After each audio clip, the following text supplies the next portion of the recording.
नमो नमः। हिमसंस्कृतवार्तायां भवतां सर्वेषां हार्दं स्वागतम्।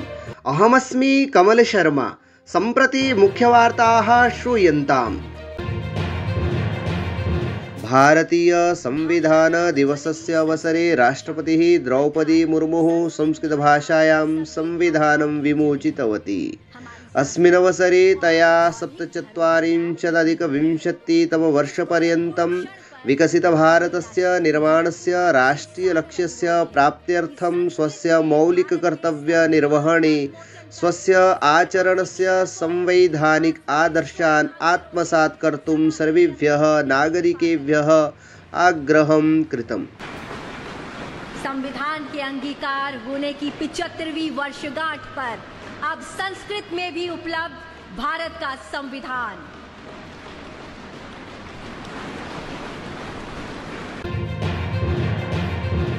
मुम्बईनगरे एकनाथशिन्देन महाराष्ट्रस्य मुख्यमन्त्रीपदात् त्यागपत्रं दत्तम्। निर्वाचन आयोगेन 6 राज्यसभासनानां कृते उपनिर्वाचनं घोषितम्।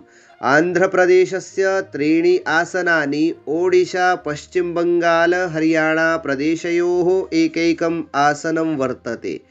उपनिर्वाचनस्य अधिसूचना 3 डिसेम्बर् दिनाङ्के निर्गतं भविष्यति। 10 दिनाङ्कपर्यन्तं च नामाङ्कनं दातुं शक्यते। मतगणना च डिसेम्बर् मासस्य 20 दिनाङ्के भविष्यति। हिमाचलप्रदेशस्य राजधान्यां शिमलायां 24 डिसेम्बरतः शीतकालीन कार्निवल् इत्यस्य आयोजनं भविष्यति।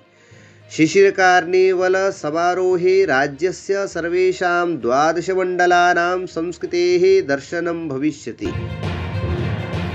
वेस्ट इण्डीज़ बाङ्ग्लादेशयोः मध्ये द्वयोः टेस्ट प्रतिस्पर्धयोः शृङ्खलायाः प्रथमप्रतिस्पर्धायां चतुर्थे दिवसे बाङ्ग्लादेशः 7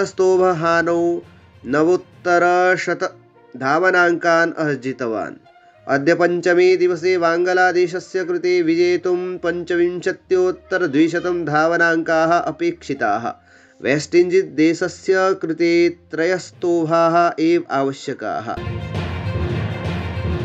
इति वार्ताः।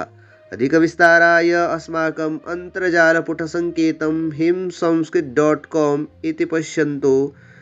धन्यवादः। जयतु संस्कृतं, जयतु भारतम्।